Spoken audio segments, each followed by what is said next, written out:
Morning,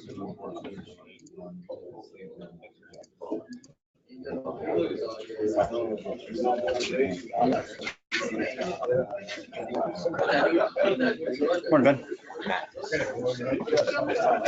All right, good morning. Morning. Good morning. How's everybody this morning? Good. Make sure you tighten those ratchet straps pretty tight today. It's a little windy. You don't want to see any hard hats flying around job sites.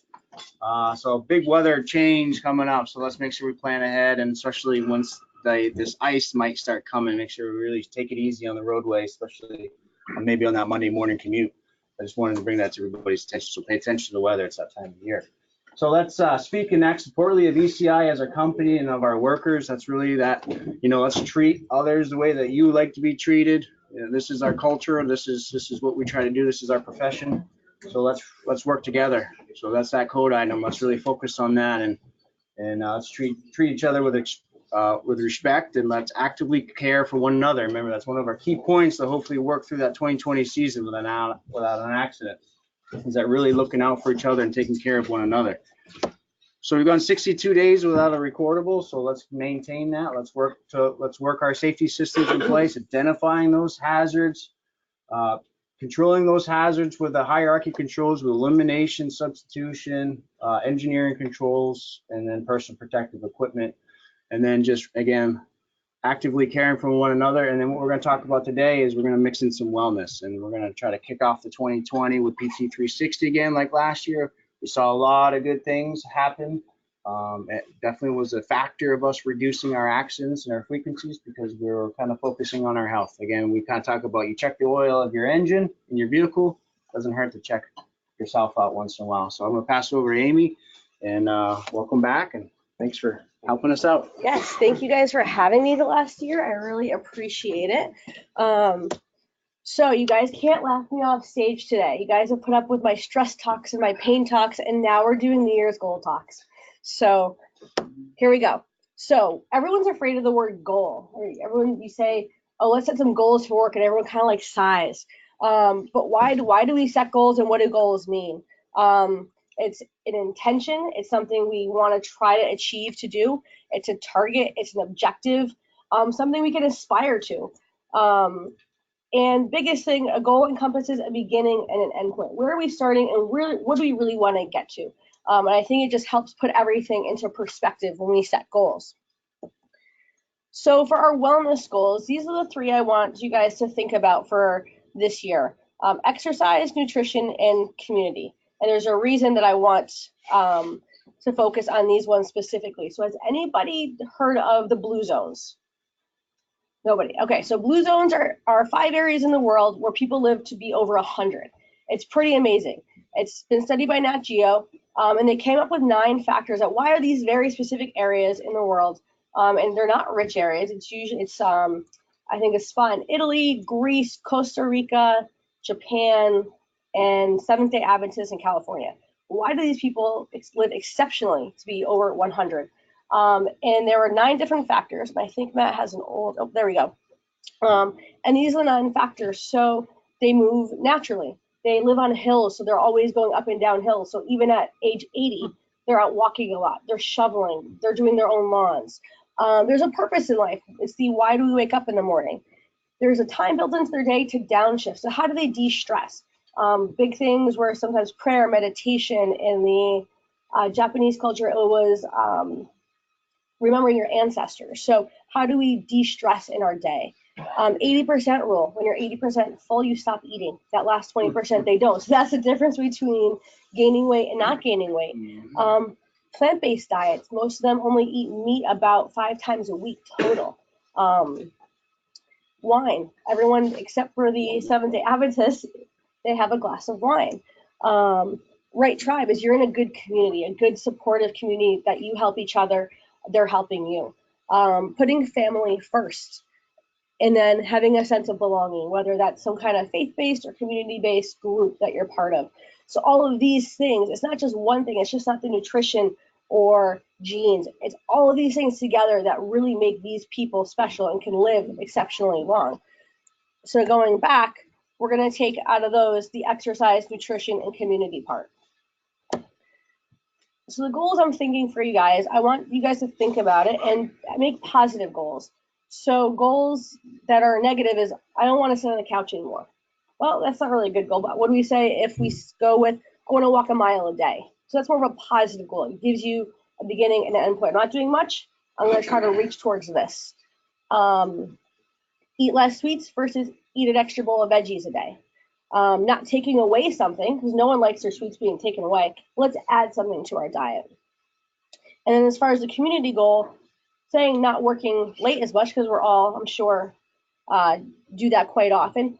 How about eating dinner with my family 2 nights a week? So trying to get home so that we're all together and creating that sense of community. So those are the positive goals that I want you to think of your goal setting versus the negative ones. So I figured I would share my goals for this. So exercise. I used to be a big exerciser. Now that I have 2 young children, I never exercise. Finding 15 minutes is really hard. So I'm starting really small. If I could get 15 minutes in 3 times a week, that's awesome. That's my starting point. It's not a lofty goal. I'm not saying I'm going to do an hour every day. Is that really achievable? This is an achievable goal for me. Nutrition. Again, with kids, we tend to eat a lot more of mac and cheese in our house and pasta because that's what they're eating. So for me, changing from 3 meat-based meals to vegetarian meals. So how can I make that change based on kind of the blue zones to eat a little bit more vegetables, a little bit less meat? Community, putting my phone in the kitchen and spending more time playing with the kids. I'm sure we're all, again, do this is playing with the kids and on the phone at the same time, answering text messages, looking at work emails. We're not really spending that quality time and making that community. For me, my community is my family. So that is my community goal. So that's it for me. I think I sent Matt just some quick forms that if anyone's interested in filling it out for your 3 goals, that would be awesome. They don't have to be anything crazy, but just some really basic things to get you thinking about what you want to do for 2020 for your health and wellness. Thank you. Thank you. Thanks, Amy. You're welcome. Glad you didn't put me on the spot and ask me what my goals were. But I am going to give it thoughtful consideration. I'm not going to jump into this. I'm going to give it thoughtful consideration. So You can have one of these. I will take one of those. I'm serious. I will put thoughtful consideration. Yep. Thank you. So anyway, we've got PT 360 here today, and 3 to 4. There are some openings. There's 2 openings available if anyone wants to jump in. Okay. Friday? So Today. He's at 3, yep. if nothing else, a little stretching or whatever, Yep. you know. So every employee that is on the health plan or dental insurance should have received or will be receiving the dental cards. I don't think I've seen the dental cards. Anyone else? No, We yeah. mailed yesterday. Okay, all right. So they're on the way. Thank you.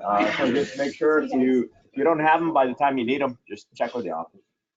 And then we have our charitable, our charities here that all the employees gave to just before Christmas. They're here today. Right afterwards, we're going to meet right down the stairs and present a check to each one of them.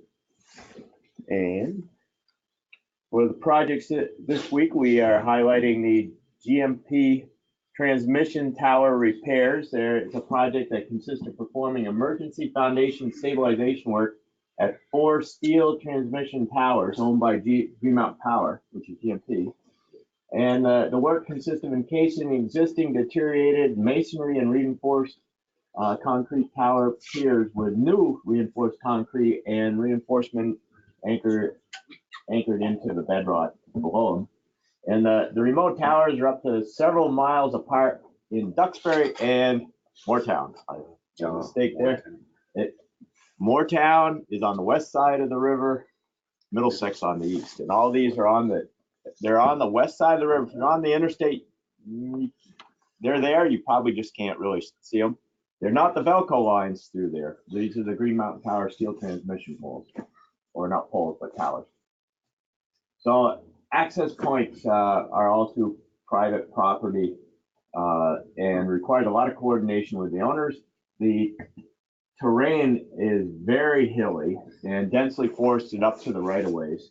We're using side-by-side ATVs with snow tracks to transport all our guys, the workers, the men and women. I don't know if any of our women are working out there, but not just the guys, probably. And transport tools and materials to the sites on a daily basis. and temporary heat enclosures are also required for each foundation location in order to ensure high quality concrete. We're curing concrete way high in the hills of Vermont, and we need proper quality control like that in cure periods, so that's important. And we have a specially bagged concrete mix, because it's not like we can call the ready mix supplier and have a delivery up there. So we're mixing it on site, so we require the water and everything, all the ingredients, but the bag mix makes it a little simpler. And the project requires close coordination with Dubois and King, they're the designer, to ensure that all conditions as discovered are accounted for in the design for each individual foundation. When each one is, you'll see, is a little bit different anyway. So this is one of the drawings, just gives you a sense that the river, well, there's the interstate right there, clearly jumps out. The river, you can see it meanders through here. We have Duxbury, so Waterbury must be here. And there's Middlesex, Moortown's on this side. So you can see that there's two clearings here. That's the Velcro is the bigger one, and the narrower one is the GMP. And we're doing towers up here to the north, number 33, 129 of it, and then 16 and 9 further down. So they prescribe all the improvements. I took this picture back earlier in the year, and you can see down into the valley towards the Moortown direction, I believe. No, this is towards north. This is looking north, and this is towards I think from Tower 16. And so the Route 100, yeah, 100's up here, just to the north. But you can see it's pretty steep terrain. Usually photographs don't capture all the steepness, right? And this clearly does to some degree. And here's one of the, How old? Wonder what year they were. well, I get all things. it's at least 50 years old or more. Yeah, well, I was hearing numbers that seem too old. You know, I think that realistically, it's definitely the 50s and the 60s, maybe a little earlier than that. And maybe someone's got a better date. So you can see it was just, they used what they had up there. They found a lot of rock, used some mortar, and just built it up. And it wasn't bad, lasted quite a while. And you see, they tried to get down to bedrock. And we had to protect it, of course, because this time of year, you know, it's cold up there, and I'm sure today especially, it is windy. I don't know. Today is gonna be a challenge to keep anything warm. Just because the wind will suck the warmth out of that. So you can see here's a nice little rebar cage around one of those caps. There's piers there. We're gonna cap that with concrete. And there's one of the different tower legs. They're all kind of random shapes, sizes, and everything in construction. The towers themselves are in pretty good shape, but the exposure to the elements have caused these not ideal foundations to deteriorate a lot. So they're getting repaired. Yeah, oh, last another 50 years. Yeah, hopefully. And then from the photo archives, this is Worcester, Mass, doing some rail plowing on the Providence and Worcester Railroad. There's Larry Chamberlain, there's Gene down there. I think that's Mike Shanholzer back to us, who passed away several years ago. So Worcester, I guess I didn't write that. I guess that's probably as a good a way to write Worcester.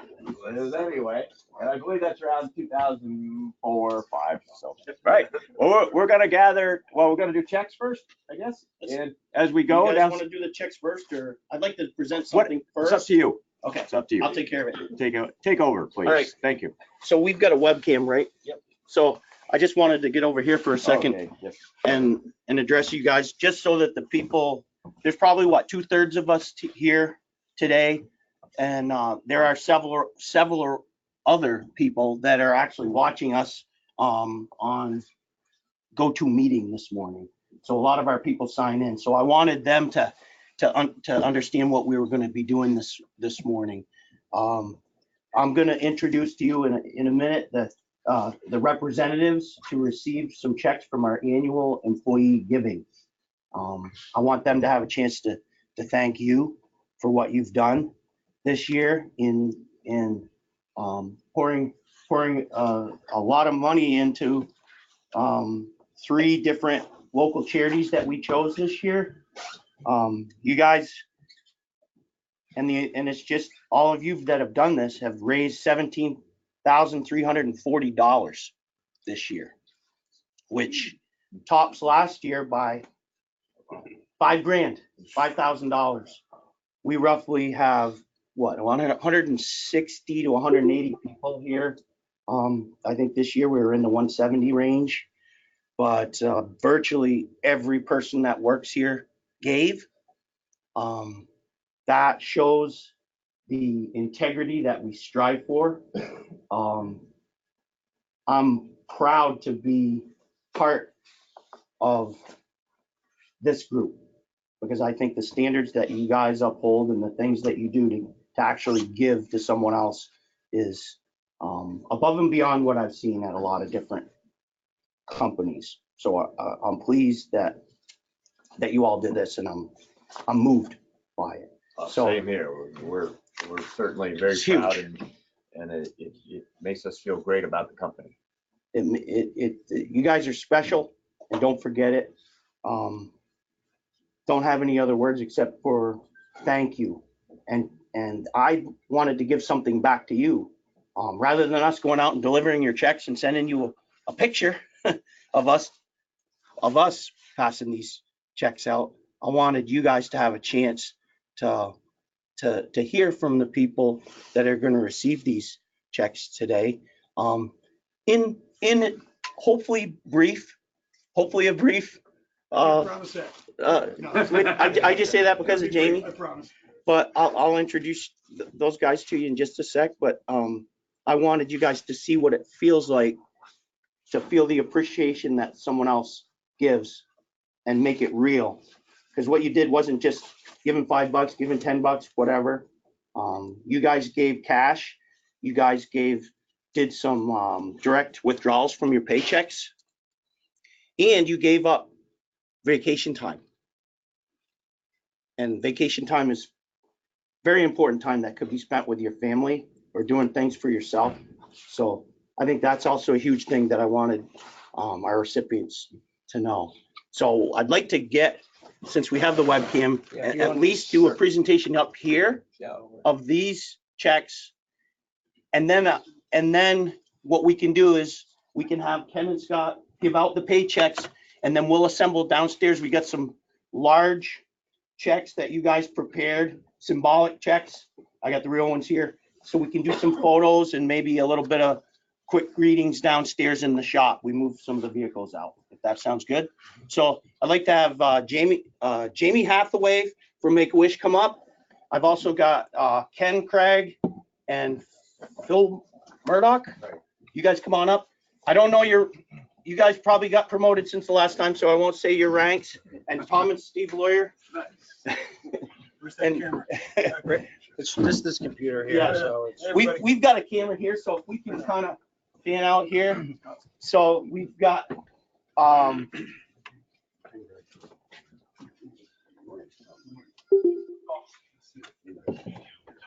so I guess move this way a little bit. Sure.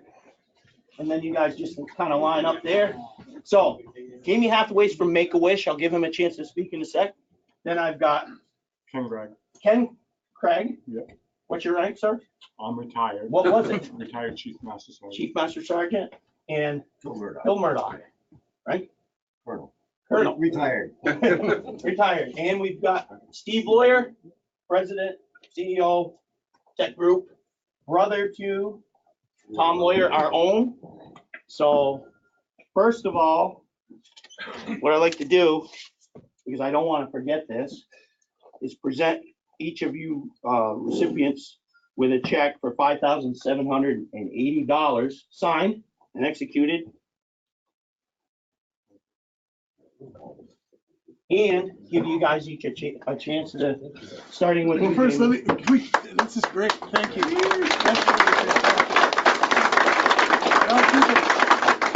I'll keep it really short because these guys have much more important things to talk about, but I want to thank you all very much. There are a few things that people don't understand about Make-A-Wish, and I want to address them really quickly.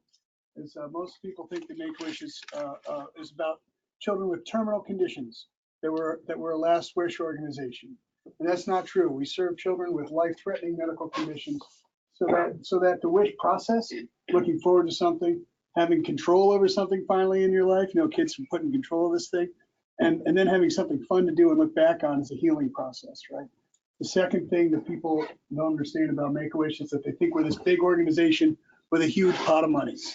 And we're not. We're actually independent organization. So Vermont, Make-A-Wish Vermont is its own 501c3. And so all of our money by the rules of Make-A-Wish America have to be raised within Vermont, by Vermonters, by you guys. Oh. So this kind of stuff is so important. It's so important to us. So that's why I got up early this morning, which I don't normally do. Thank you. No. So, but I also wanted to tell you another thing is people think that Make-A-Wish serves only children. And that's true to a point. But when a child is sick, a family is sick, right? When a family is sick, an entire community gets sick, especially in rural communities like Vermont. I grew up above a small country store.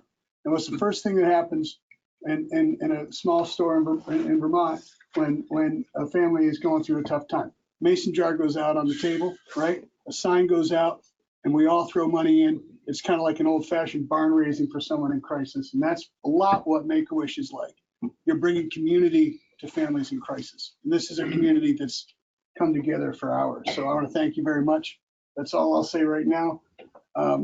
We do have a contest I want to tell everybody about real quick, if I may. The Vermont Beardies are coming up. I see some great beards in here. And this year, it's a lot of fun. It doesn't matter about the size of your beard, just the size of your heart. We're giving away trips to Disney World for the winter this year. So VermontBeardies.com. Thank you for what you do. Thank you very much, everybody. This is great. Sorry for coming.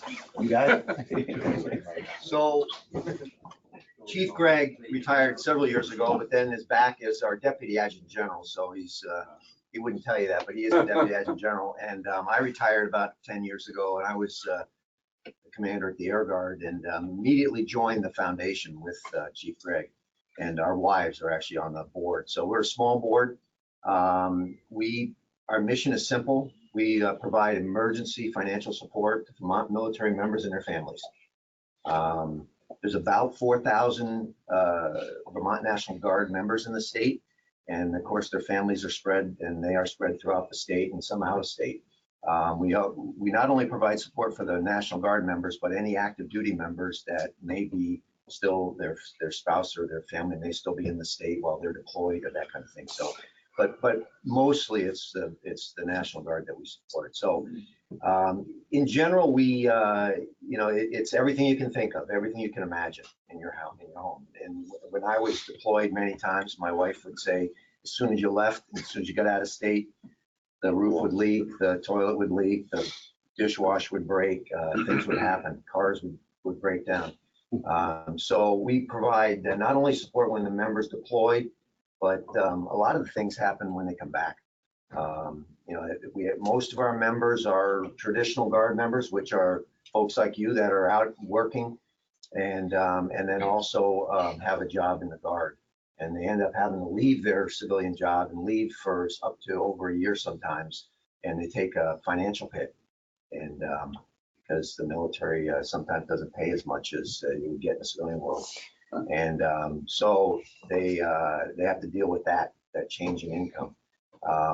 And so it really, our system is set up so that the cases come to us through through some of our the federal and state staff that's spread throughout the state, the Family Readiness Group.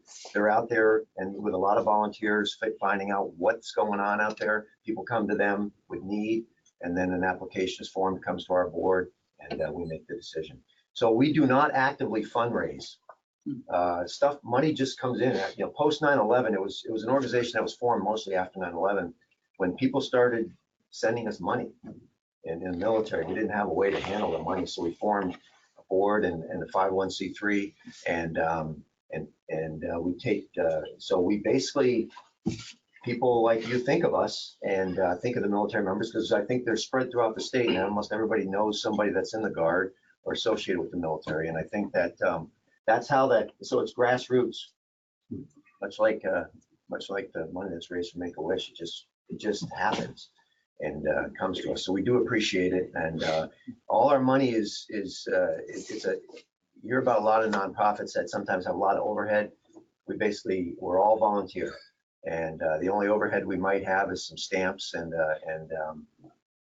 we do have to get audited, pay tax and do our, and for tax purposes. But so really just about every dollar that's collected goes right directly to the families. And almost every case involves kids, families that are cases where they need to be met. So we understand where the money, we've been there, we've been deployed, we've been part of this, and we understand deeply how much it affects the families. And so we do appreciate everything that you guys do. And we understand that it comes from, we understand where the money comes from. So thank you very much. Just one quick anecdotal, just a recent example. We had a military member, his newborn child was born with a heart defect, and they ended up in Boston for a month. And the organization, the charitable foundation, because of donations like yours, was able to help them with their living expenses for that month that they were down in Boston. So that's just one example of what comes up and how far this money goes, and we appreciate it. Thank you. Thank you guys for what you do. Thank you. Thank you. Sure. I guess I'm up. Good morning. Last year, you guys surprised our group, surprised me certainly with being a recipient, and it was I was caught off guard. It was a big surprise. It was very quiet and it was very special. This year, I had a little bit more advance notice. So prepared, Scotty. And I promise I'll try to be brief. Oh boy. I mentioned last year how serious we take the funds that are given to us and how fortunate we feel to be a recipient of these types of things and how we vet the need. So I thought I might take a minute and give you an idea as to what we, just a small picture of what happened to the Classic Mike Boyer Foundation in 2019 and to give you an idea as to where these funds are going. Again, thank you from last year, thank you from this year, and I'm going to close this whole thing out with a thank you as well. But it really is a serious situation for us. We've had folks come to us sometime and say, hey, my daughter's going off to college with a laptop. That's not the people that we're trying to cover here. We have a two-part mission statement. Our primary mission statement is to assist families who lose loved ones in worksite accidents. And I think, as you all know, we've had to do that far too often. We have a secondary mission to assist those in needs, and that can be pretty much at any level, and it gives us a lot of flexibility to really help folks who are in a bad spot, whether it's work-related, family-related, whatever the case may be. This past year, we were made aware of 4 worksite fatalities. We were able to assist 3 of those. The most recent one was a Southern Vermont logging accident that left a mom and a young child all alone. In that situation, we were able to work with a financial management company and have covered their daycare expenses for this next year. So that's just one thing. On a serious injury note, another logging accident in northern Vermont in the springtime. That was a small family business that couldn't work anymore. And there we covered 6 months of their mortgage to kind of try to get a little pressure off there. The week of Christmas, we worked with a local family who's got a long road in front of them, got a 4-year-old that's been diagnosed with leukemia, been in the hospital since November 4th. So we provided financial assistance there, and that was couldn't have come at a better time because everything was crashing down on those people. So that was pretty special for sure. This one I just want to spend a half a second on because it has got ECI all over it. In 2017, there was a terrible accident. The Horrigan family lost a child. It was a father-son rollover. The dad survived. The son did not. 7-year-old boy, Grady Horrigan. And that family grieved for a while. We reached out with them. Ultimately, fast forwarding to 2019, they selected to have a headstone built. So we commissioned with Once Upon a Rock to work with the family to pick the stone they wanted. Can you open that up, Steve? Grady, when he was alive, had written his mom, and I don't know if it was a birthday card or a Christmas card or a Mother's Day card, but he wrote his mom that.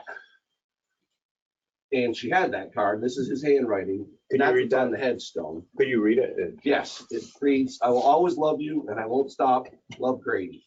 So this is what the mom selected to go on the headstone. So now fast forward to 2019. The family wants the headstone set. We've taken responsibility to do that. So I've got a 1,200-pound rock with a flat bottom. No idea how I'm going to get it into place. It's crazy wet weather. So I do what everyone at ECI does. I go see Pat and Larry. So I'm thinking, okay, maybe I can get that boom truck and set that thing, but we can't possibly do it. And Larry, I think the first comment was, "Well, when are you doing this?" I'm like, "Well, right after lunch, Larry." And he was like, "Well, you gave me more time than you guys usually do." So in any event, in about 2 minutes, they said, "You're going to take the Vermeer, walk behind trencher, get the trencher off, or put the forks on it. You'll be good to go. Make sure you get the right trailer because it loads stuff." Gave me all the operating instructions, so I was good to go.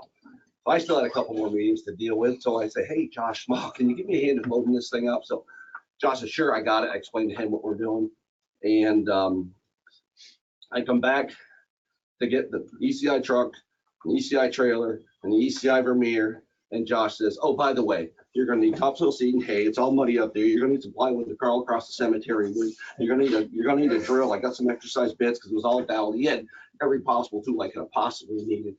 We went up there, myself and 3 of our other board members, and those 3 were absolutely great for morale, but absolutely useless for the task at hand.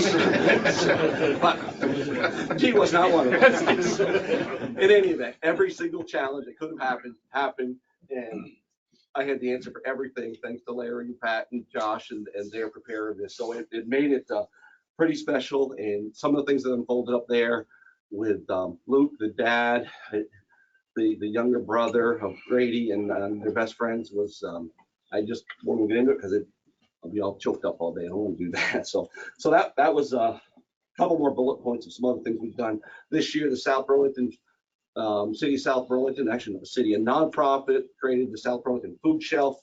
We provided them with refrigerators and freezers for handling their foods.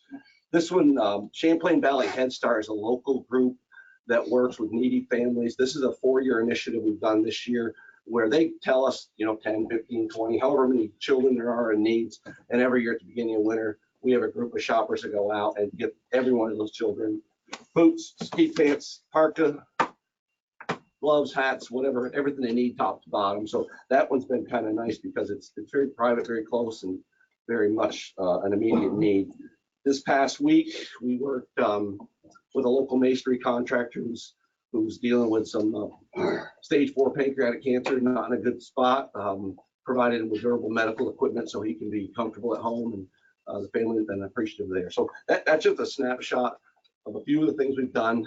The requests keep coming at us, and we are blessed to be in a position to help, and it's because of all of the support that you guys give us and a lot of other folks in this great community. So thank you very much. Seriously, it's just amazing. So thank you and Happy New Year. Yeah, thank you.